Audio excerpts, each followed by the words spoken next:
Welcome to भाई की पढ़ाई सब्सक्राइबर, और जिन्होंने नहीं किया वो कर दो।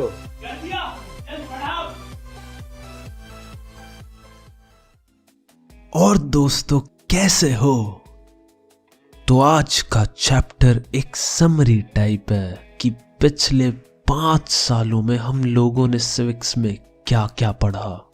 और तुम लोगों में से कुछ लोग ऐसे भी होंगे जो आज सिविक्स या पॉलिटिकल साइंस आखिरी बार पढ़ रहे होंगे, और कुछ लोग आगे भी कंटिन्यू करेंगे। वैसे मुझे इससे अपने एक दोस्त की याद आ गई। वो बहुत ज्यादा खुश था जिस दिन बोर्ड्स के एग्जाम थे।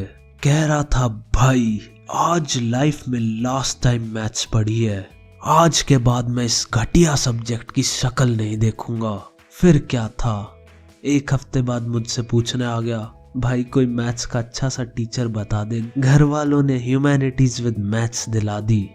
तो सभी को एडवाइस है, अभी से खुश ना हुए, क्या पता कब क्या हो जाए जिंदगी में।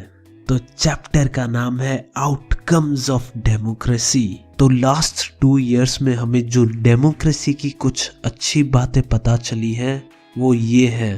फर्स्ट, डेमोक्रेसी में सब लोग इक्वल होते हैं। सेकंड, डेमोक्रेसी में डिसीजन बहुत ही अच्छे और सोच समझ के लिए जाते हैं। थर्ड, डेमोक्रेसी में लोगों को इज्जत से जीने का मौका मिलता है। फोर्थ, डेमोक्रेसी में लोगों के बीच जो डिफरेंसेस होते हैं वो बिना लड़ाई के इजीली सॉल्व हो जाते हैं। फिफ्थ, यहाँ पे हमें अपनी गलतियां सुधारने का मौका मिलता है। तो इन 5 पॉइंट्स पे हमने पूरे चैप्टर्स तक भी पढ़ रखे हैं। तो चलो अब कुछ ऐसी चीजें देखते हैं जो डेमोक्रेसी को बाकी फॉर्म ऑफ गवर्नमेंट से अलग करती हैं। पहली चीज तो ये है कि डेमोक्रेसी में ये सुनिश्चित किया जाता है कि लोग अपने रूलर्स को खुद चुनें और वो उस रूलर को कंट्रोल भी कर सकें। सेकंड, लोग देश से जुड़े हर डिसीजन का पार्ट बने और अपने व्यूज दे सकें। थर्ड, डेमोक्रेसी गवर्नमेंट को अकाउंटेबल बनाता है, क्योंकि गवर्नमेंट जो भी करती है उसे बताना पड़ता है कि वो ये सब क्यों कर रही है। फोर्थ, डेमोक्रेसी गवर्नमेंट को रिस्पॉन्सिव भी बनाती है, क्योंकि गवर्नमेंट जनता की आवाज को सुनती है और उनकी मांगों के हिसाब से काम करती है। फिफ्थ, डेमोक्रेसी में लोगों को ये पता रहता है कि सारे डिसीजन रूल्स एंड रेगुलेशन के हिसाब से लिए जा रहे हैं, जिसको हम ट्रांसपेरेंसी भी कहते हैं।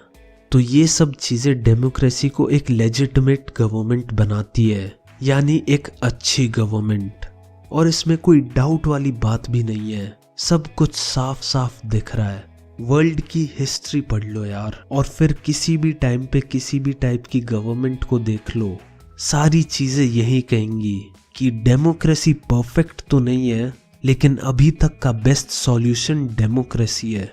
अब अगर हम इकोनॉमिक ग्रोथ और डेवलपमेंट की बात करें तो इस चीज में डेमोक्रेसी थोड़ी हल्की पड़ जाती है।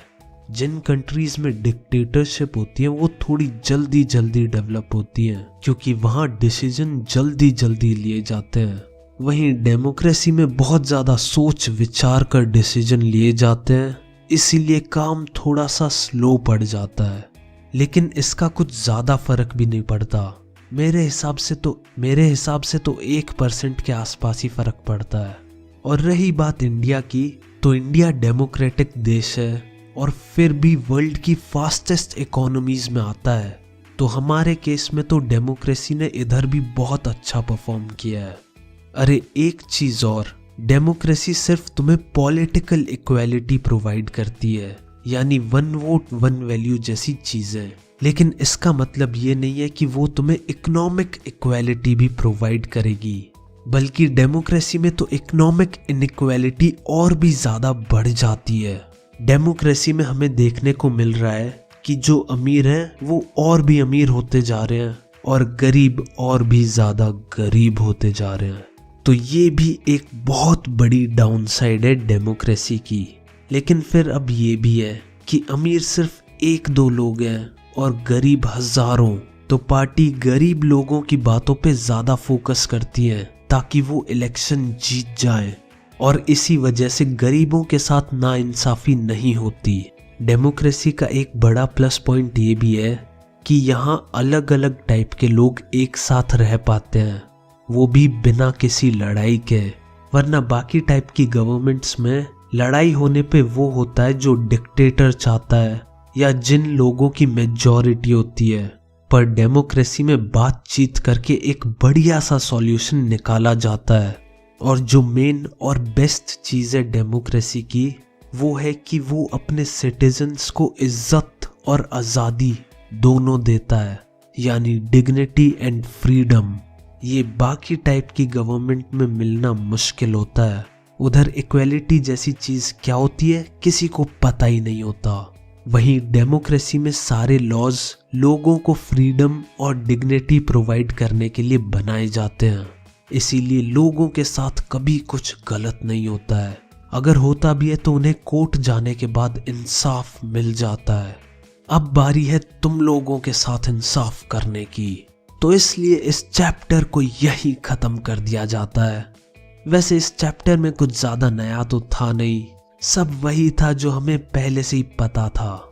चलो फिर मॉरल है कि ये मत सोचना कि तुम लोग सिविक्स लास्ट टाइम पढ़ रहे हो, क्या पता आईएएस की तैयारी करनी पड़ जाए या किसी और गवर्नमेंट जॉब की, तब तुम एक बार फिर वापस यहीं आओगे पढ़ाई करने।